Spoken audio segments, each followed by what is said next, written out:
Bagaimana cara Kosem dan Ciklau memandang uang dan kenapa kalian sering banget ngomongin tentang keuangan? Kami akan bahas di video kali ini.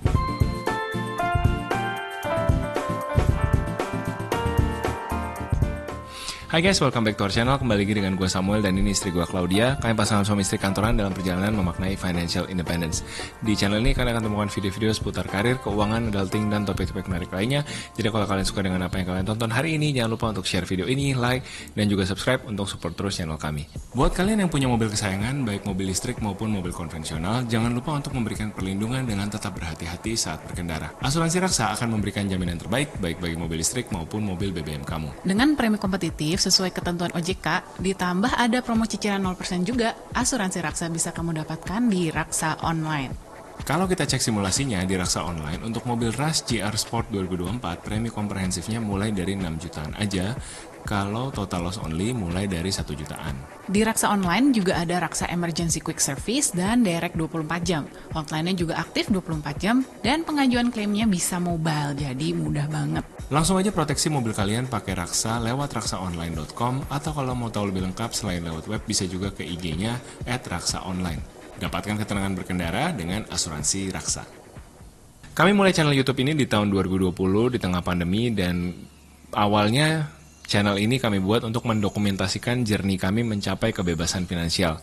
Kebebasan finansial yang kami kejar mengikut kepada versi FIRE, Financial Independence Retire Early, di mana kami menghitung angka FIRE berdasarkan 4% rule, dan angka FIRE tersebut sudah kami capai di usia 33. Tahun ini kami berumur 35.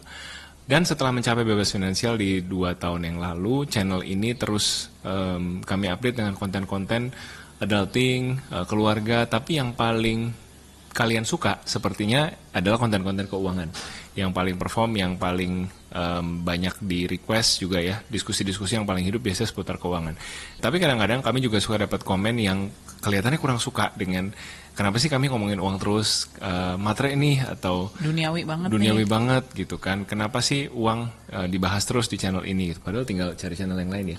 Tapi ya kami cukup tergelitik untuk membahas filosofi di balik pertanyaan tersebut, karena sebenarnya ya memang kenapa sih gitu ya, kenapa sih kami ngomongin uang terus. Nah, kami sudah come up dengan 5 poin yang mungkin akan menjawab pertanyaan tadi, kenapa kami ngomongin uang terus, tapi lebih fokus kepada sudut pandang kami. Sebenarnya sudut pandang kami tentang uang itu apa ya, cara kami melihat uang itu seperti apa.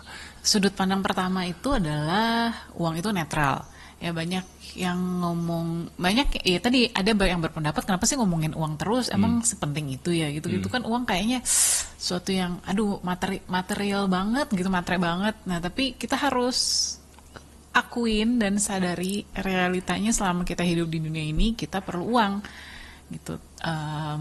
Bangun tidur melek, mau mandi akhirnya itu listriknya semuanya uang gitu. Ngecas HP ya sebelum tidur juga uang. Iya, jadi listrik. Dari benar-benar dari melek sampai tidur, bahkan selama kita tidur pun ya memang kita butuh uang gitu. Hidupin AC perlu uang ya? Betul, jadi realistisnya hidup itu kita perlu uang. Jadi uang itu, tapi makanya jangan dilihat sebagai uang itu jahat gitu ya, ataupun ya ada mungkin sisi ekstrimnya lagi uang itu baik atau uang itu segalanya. Enggak ya, maksudnya kita harus pahami uang itu penting iya untuk kita hidup, tapi uang itu juga netral, itu hanya sekedar alat tukar atau tools atau alat bantu untuk kita bisa hidup dengan baik. Terus kita juga selama kita hidup dengan baik kita nggak ngerepotin orang, bahkan kalau bisa nolongin orang lain. Nah itu uang itu adalah alatnya gitu ya. Betul. Dan kalau kita nggak pernah belajar menggunakan alat itu, kita akan tidak bisa ya menggunakan alatnya dengan benar. Ini video ini dibikin dengan kamera, dengan mic gitu ya. Semua alat-alat ini aku belajar cara pakainya, baca manualnya. Demikian pula uang yang kita gunakan sehari-hari itu juga lebih lagi kita harus tahu cara pakainya. Sayangnya financial ini tidak diajarkan di sekolah ya. Padahal menurut saya ini penting banget untuk kita ngerti tentang ya yang basic aja lah, tentang bunga, tentang menabung, tentang ya mungkin pentingnya kita bisa memisahkan yang mana wants, yang mana needs, bahayanya kita mengambil utang konsumtif, itu semuanya itu sangat harus diajarkan di sekolah ya sebenarnya ya, karena ini basic life skill, tapi sayangnya tidak. Nah jadi kami di sini sih sebenarnya hanya sharing ya, karena kami juga bukan guru keuangan ya, bukan dosen keuangan, bukan background keuangan profesional, hanya sekedar berbagi pengalaman gitu ya, yang mungkin sedikit lebih panjang daripada adik-adik yang lagi nonton gitu kan, sedikit lebih senior, tapi mudah-mudahan bisa membantu. Nah tapi balik lagi, harus dipahami bahwa uang itu netral gitu. Kita jangan alergi, jangan anti uang itu. Semuanya saya nggak mau ngomongin soal uang. Saya nggak mau urusin uang lah, itu mah material banget gitu ya, duniawi banget. Karena ya selama kita hidup di dunia kita butuh uang. Justru kita harus belajar gimana caranya kita memanage uang dengan baik agar ya kita bisa hidup dengan baik. Kalau kita hidup dengan baik ya kita bisa berbagi, kita bisa berfungsi dengan baik di tengah-tengah masyarakat. Ya jangan sampai kita ngerepotin gitu ya, atau menjadi kasarnya jadi sampah masyarakat nih, jadi masyarakat yang tidak berguna gitu. Ya. Ya itu yang pertama.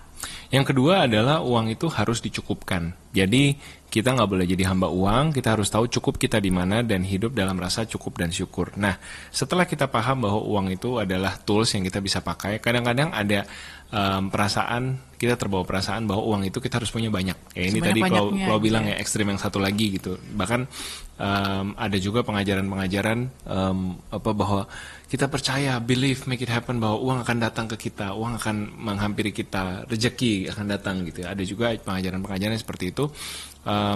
Seakan-akan uang itu semakin banyak semakin baik.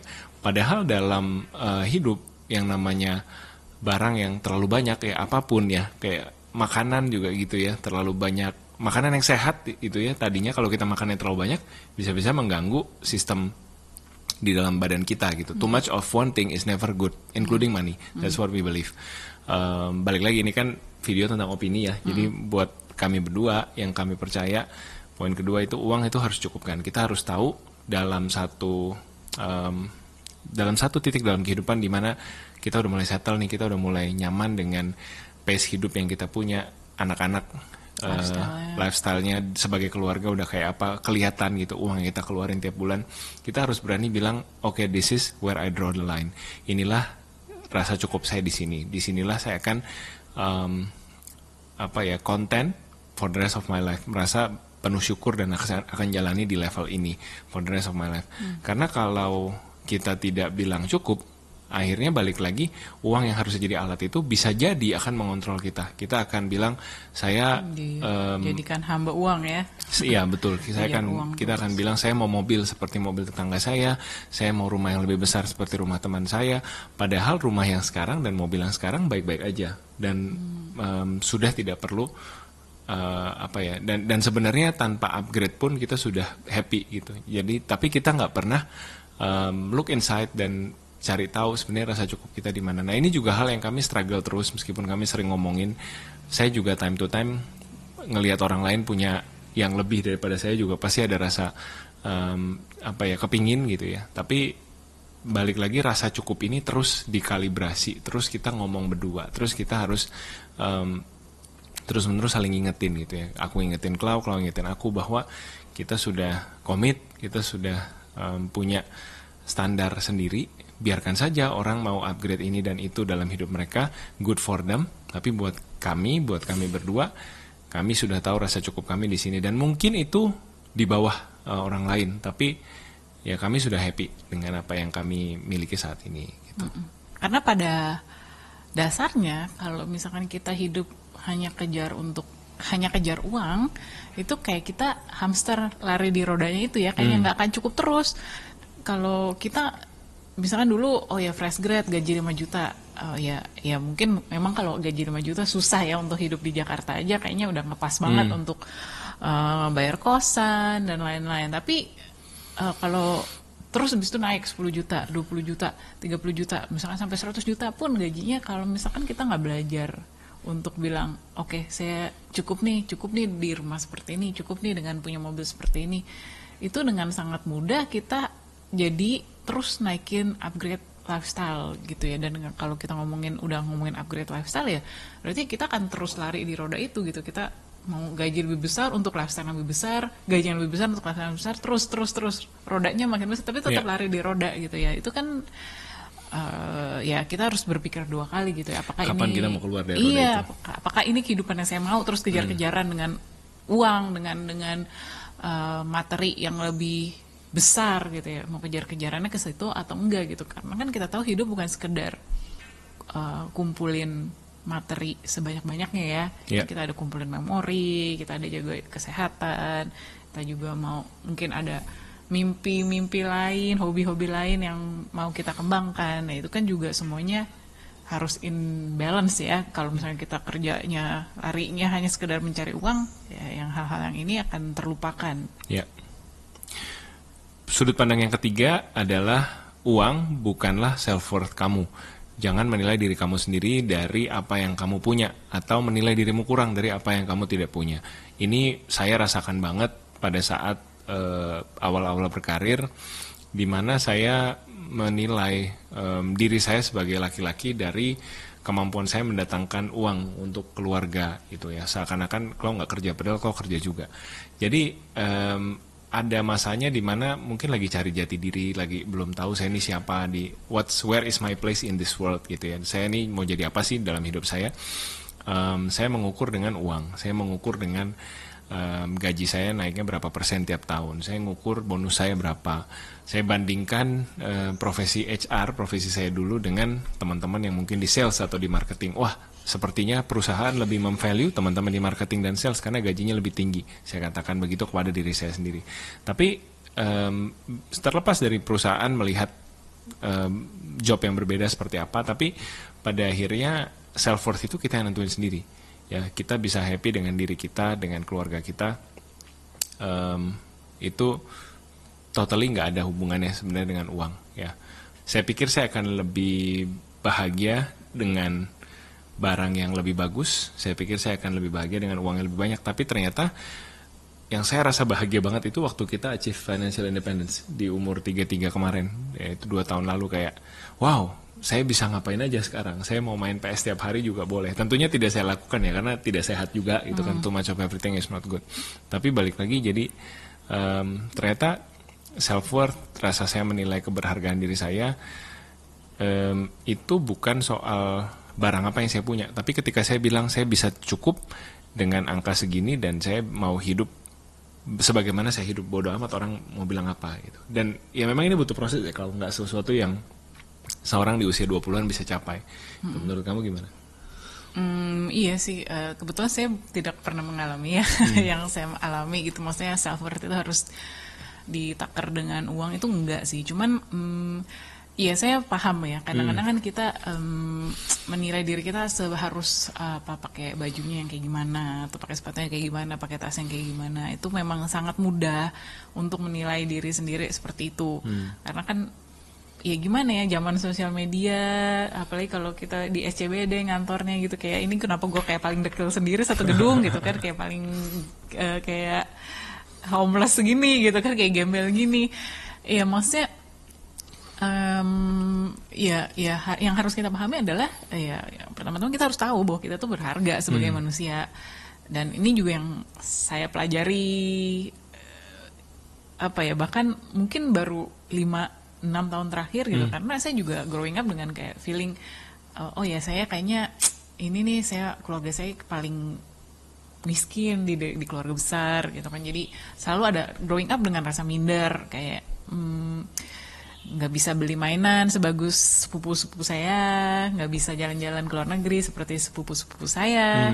Terus tentunya ada perasaan minder itu. Tapi again growing up, saya belajar bahwa ya saya ini berharga bukan karena saya punya uang atau tidak. Memang itu journey-nya panjang ya, karena journey menemukan diri sendiri itu panjang gitu. Tentunya ada masa-masa nggak dari nonton satu video terus wow, itu self discovery itu panjang.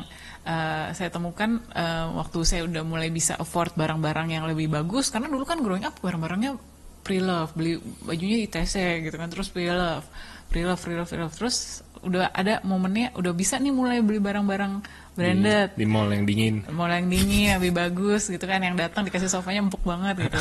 Ya cobalah beli 1, beli 2, tapi kok ternyata ya itu yang seperti saya bilang, ternyata kok saya nggak merasa lebih bahagia juga gitu, biasa aja ternyata setelah punya gitu ya. Iya, nggak merasa lebih worthy dibanding saya yang dulu. Tapi yang membuat saya ngerasa bangga sama diri saya sendiri adalah perjuangan perjuangannya betul, perjuangan kerasnya untuk bisa bantuin orang tua, untuk bisa bantu sekolahin adik-adik. Sekarang maksudnya ngelihat mereka semuanya udah jadi orang gitu ya. Dulu juga orang sih, maksudnya Dulu sudah bukan bisa roh dulu. sudah bisa kerja mandiri, bahkan ikut support keluarga. Maksudnya ikut bantuin. Jadi kita bertiga kompakan untuk patungan bantuin atau support orang tua kami yang memang sudah lama tidak bekerja. Itu saya jauh lebih bangga di situ gitu. Dan akhirnya makin kesini makin merasa kayaknya kok justru barang-barang branded ini ya ini makanya ini self discovery saya merasa kok justru makin kesini saya menjadi makin jarang justru untuk Beli barang belanja untuk belanja. Puji Tuhan. Ya, ini saksi mata nih beneran bisa ya. beli kaset PS. Kayaknya ya justru makin ya udah makin biasa aja gitu dan makin cukup aja dengan apa yang ada. Karena ya saya nggak ngerasa saya lebih happy, lebih berharga dengan barang-barang itu gitu. Tapi tentunya ini journey tiap orang beda-beda. But I just want to give a gentle reminder to all of you yang mungkin ngerasa gitu ya dirinya tidak berharga semata-mata karena mungkin belum sekeren tetangga ya, atau yang duduk di kubikel sebelah kamu gitu. Padahal mungkin kerjanya kamu lebih bagus gitu kan, mungkin kamu ada karir yang lebih baik, anak yang baik ya. Know that your self-worth is not defined by how fancy you are wearing stuff gitu ya, karena nggak meter lah itu nggak semua. meter itu semua, dan itu semua pura-pura kaya tuh beneran deh nggak sesusah itu gitu ya. Apalagi dengan zaman pay letter segala macam itu sangat mudah untuk orang berpura-pura kaya. Tapi ya maksudnya kalau kita pura-pura gitu juga siapa sih yang kita bohongin, kan diri sendiri gitu loh. Pada akhirnya kita juga yang keteteran ngejarin bayarin utang-utangnya gitu ya. So yeah, I just want to let you know that you are worthy even without all that Gini dong. without all that external Factors gitu ya. Yang penting kan di sini gitu kan, how you think of others, how you think of yourself, di sini your heart gitu kan, how you treat other, gimana cara kamu ngomong, cara kamu bawa diri, itu yang lebih penting sih. Cara pandang yang keempat adalah buat kami uang itu bisa membeli kebebasan. Jadi dari banyak hal yang uang bisa beli, baju baru tadi ya, celana baru, tas baru, mobil baru, hal paling mahal yang bisa kita beli dengan uang adalah kebebasan kita. Aku baru dengerin podcastnya J.L. Collins. J.L. Collins ini salah satu penulis buku yang teman-teman menurutku harus baca, bukunya Simple Path to Wealth. Jadi dia suka berhemat dan dia menceritakan lah bahwa mencapai kebebasan finansial itu caranya tidak mudah, tapi tidak sesusah itu juga. Kita pikir kita harus pakai produk-produk finansial yang jelimet. Nah, dia menyarankan kalau di Amerika pakai aja index fund S&P 500, itu beli aja reksadana indeks dan ikutin aja naik turunnya market. Nah, kalau di Indonesia mungkin kita perlu adjust sedikit karena index fund kita agak berbeda. Jadi kami aminkan logiknya. Jadi dia menjelaskan bahwa carilah produk investasi yang simple dan mudah dipahami oleh kalian. Nah, dia bilang waktu pertama kali dia berusaha mengconvince istrinya untuk hidup frugal dan yuk kita achieve financial independence sama-sama. Istrinya tuh nggak masuk banget gitu. Kenapa lu harus hemat-hemat terus lu bertahan nggak spending, padahal lu bisa beli segala macam yang dunia tawarkan gitu. Dia, menurut dia istrinya lebih spender lah dari dia. Terus dia bilang sama istrinya, kamu tahu nggak, saya bukannya lagi berhemat, saya justru sedang membeli sesuatu yang sangat mewah tapi nyicil belinya kebebasan saya gitu. Wah, begitu dia bilang begitu, istrinya langsung tak gitu. Oh iya benar juga ya logika kamu gitu. Bahwa sebenarnya kamu seakan-akan kamu sedang membeli sesuatu, uangnya kamu jadi nggak bisa pakai, tapi itu semua akan kembali dalam bentuk kebebasan ketika kamu nanti mencapai fire number kamu gitu. Jadi aku diingatkan lagi bahwa uang itu adalah sesuatu yang kita bisa pakai sekarang dan bisa pakai nanti. Jadi bukan semua uang kalian yang kalian terima itu bisa semuanya habis 100% untuk hari ini.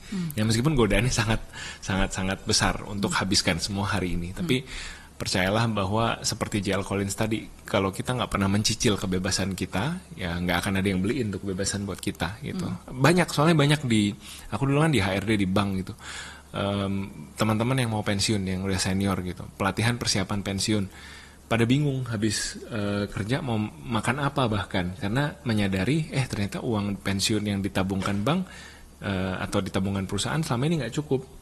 Mereka untuk harus nabung sustain lifestyle mereka. untuk sustain lifestyle mereka sekarang. Mereka nggak pernah kepikir, mereka pikir mereka akan gajian terus, kerja terus sampai akhir hayat. Padahal ada cara lain untuk hidup kalau kita dari sekarang mau lebih conscious untuk nabung, lebih conscious untuk ngebangun portfolio supaya kita bisa bebas finansial. Jadi kebebasan finansial tuh bisa banget dibeli dengan nyicil tadi ya, nabung dikit-dikit untuk capai fire number kalian.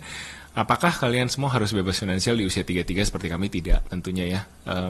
Circumstances kami berbeda, kami dua-duanya manajer, kami dua-duanya bekerja, kami dua-duanya frugal, dan ada juga side income lain dan habit-habit lain yang kami kerjakan, dan juga situasi kami pasti berbeda dengan kalian. Tapi poinnya kita ngitung fire, kita hidup frugal adalah kita tadi yang kalau bilang, kita memutuskan kapan mau keluar dari roda hamster tadi. Ya kalau enggak ya lari terus di roda hamster sampai akhir hayat gitu ya. Tapi kalau kita mau bilang cukup, kita mau bilang saya mau kumpulin angka FIRE saya sekian, saya mau bebas finansial usia sekian, itu akan jadi journey masing-masing yang satu hari nanti kita bisa beli kebebasan itu.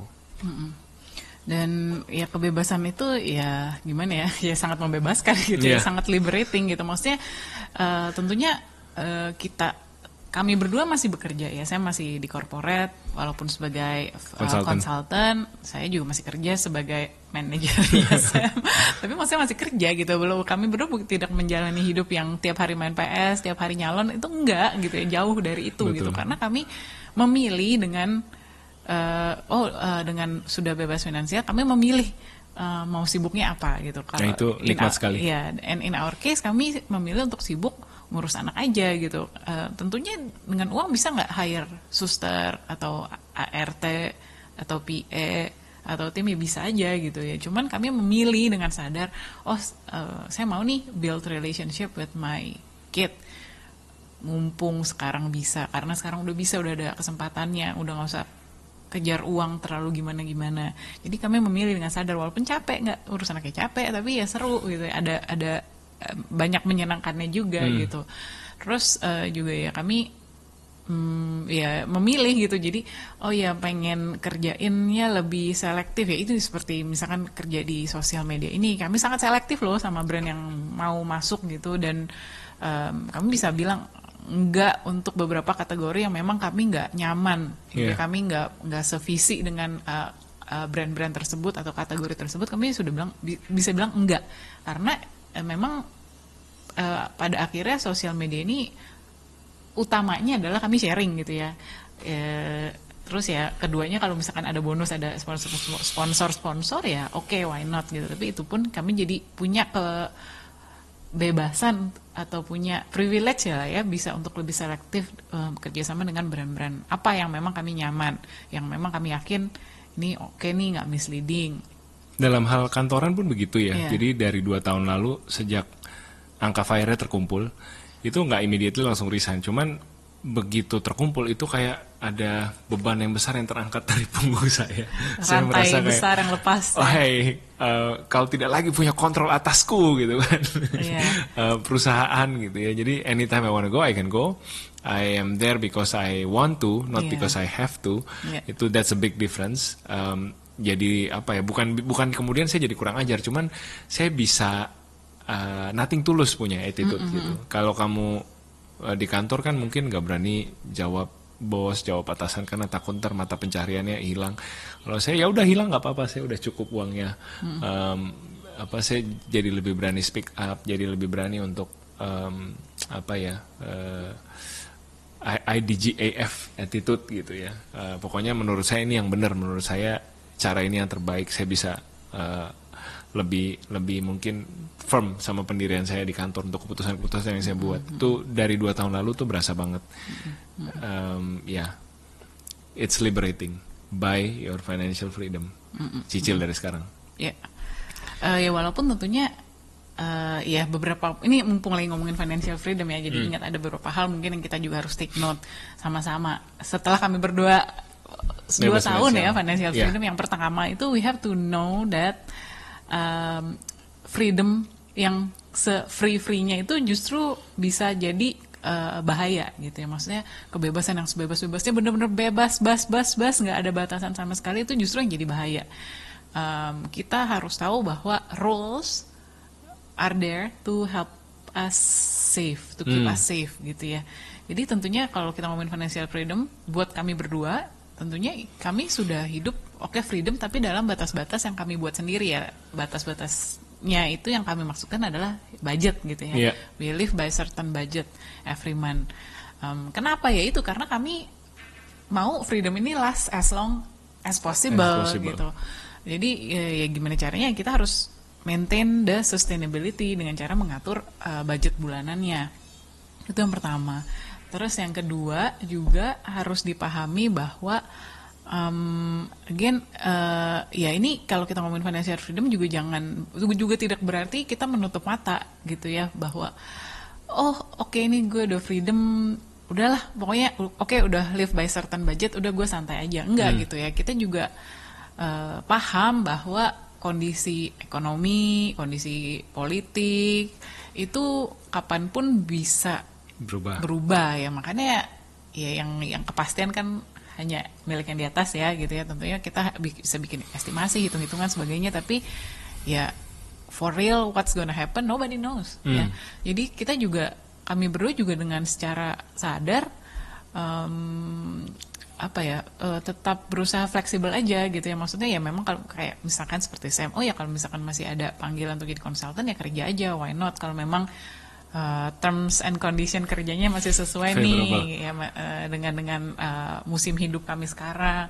Saya pun juga ngerasa ya udah, selama bisa saya kerjain jadi manajernya Sam sambil ngurus anak, antar jemput dan sebagainya, ya udah, why not? Kenapa ya udah nggak usah lah kita hire PA atau driver atau sebagainya, karena ya masih bisa dikerjain sendiri. And ya yang tadi itu ya, we don't know what's gonna happen tomorrow gitu kan. Bukannya berarti udah achieve hire terus merem aja nih, enggak gitu kan. Kita juga keep it flexible untuk apapun yang mungkin aja bisa terjadi.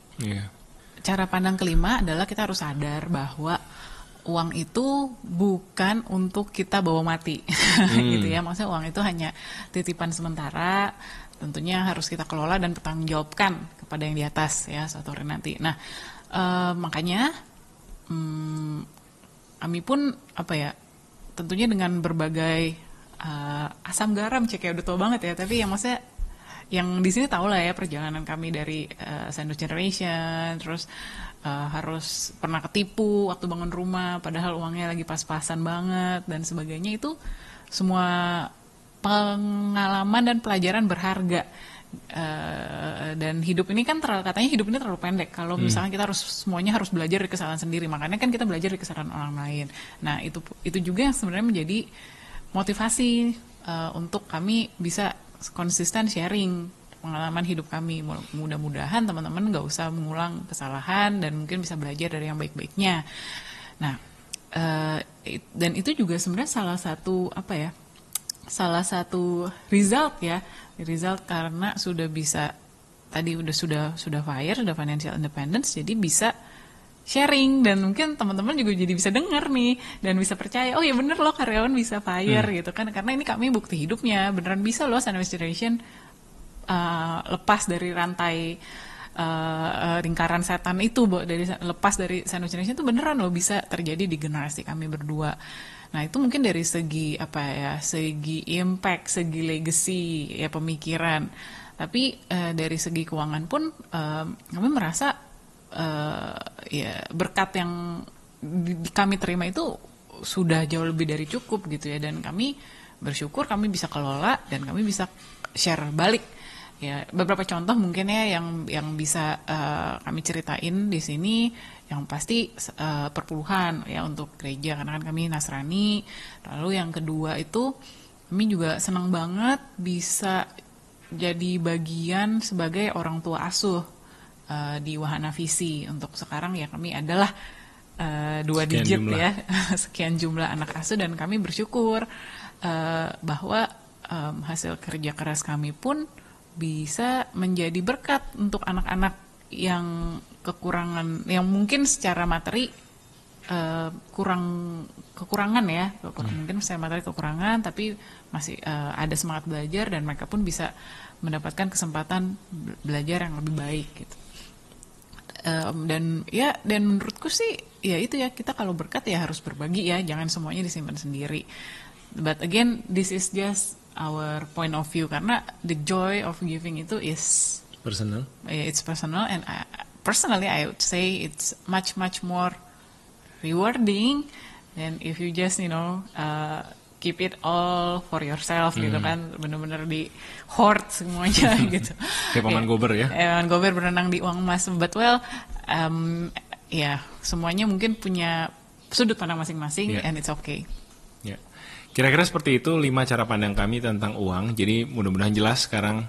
Mudah-mudahan ini bisa membantu teman-teman yang pingin lebih kenal kami mungkin ya, dan pengen tahu gimana sih ini dua pasangan ini cara pandang mereka tentang uang apa saja. Nah, kalau kalian punya pertanyaan, saya ada. Apa nih pertanyaannya? Nah, ini juga sering ditanya nih, kok Sam, kalau frugal living itu bukannya memandekkan roda ekonomi gitu, maksudnya jadi tidak menggerakkan roda ekonomi, itu gimana? Jadi sampai kapanpun aku percaya frugal living itu tidak akan pernah mainstream, karena suara kita akan selalu kalah sama suara mayoritas yang akan suruh belanja, suruh ganti baju baru, mobil baru, rumah baru gitu ya. Jadi frugal living itu tidak akan pernah mainstream. Jadi kekhawatiran kalian bahwa roda ekonomi tidak akan bergerak karena frugal living itu nonsense, karena tidak mungkin semua ngikutin gaya hidup ini. It's not for everybody. Kalau kalian mau lihat contohnya, ada satu negara frugal living, itu Jepang. Itu setelah mereka economic boom, setelah Perang Dunia Kedua, mereka ekonominya maju dan stuck di situ ya, karena semuanya berhemat. Nah itu Jepang ya, tapi Jepang itu 1 in a million, kayaknya nggak ada lagi negara lain yang seperti itu, dan very unlikely semua orang di seluruh dunia melakukan frugal living terus ekonomi mandek, tuh likelihoodnya sangat kecil. Nah, dan kalau dibilang bahwa frugal living memandekkan ekonomi, sebenarnya salah ya. Kalau kalian frugal living dan kalian beli saham, kalian jadi bos dari perusahaan-perusahaan besar di Indonesia gitu ya. Kalian jadi owner-nya BCA, owner-nya Mandiri, owner-nya BNI, dan karyawan-karyawan kalian di bank-bank tersebut sedang bekerja keras untuk menggerakkan ekonomi. Kalian jadi bos, terima cuannya gitu di tingkat piramida makanan paling atas gitu ya, ibaratnya gitu. Jadi aku ngelihatnya poin satu, frugal living tidak akan pernah jadi mainstream. Poin kedua, dalam hidup frugal living pun ada cara-cara kita untuk tetap menggerakkan ekonomi. Kan frugal living juga tetap ke pasar, tetap beli makanan, tetap kok kita belanja ya, tetap spending, nggak mungkin zero spending selama hidup tuh pasti ada spending. Hanya lebih bijak spendingnya dan lebih diatur gitu ya. Betul. Terus juga kan kita jadi investor, jadi lender, jadi owner gitu ya. Jadi menggerakkannya dengan capital ya. Betul. Gitu kira-kira. Ya, mudah-mudahan ini bermanfaat buat kalian. Thank you guys so much for watching. Kali ini kalau beneran ada pertanyaan ya, disambar lagi nggak nih? Enggak. Ya. Kalau beneran ada pertanyaan, silakan tulis di kolom komentar di bawah. Take care and see you guys next week. Bye-bye.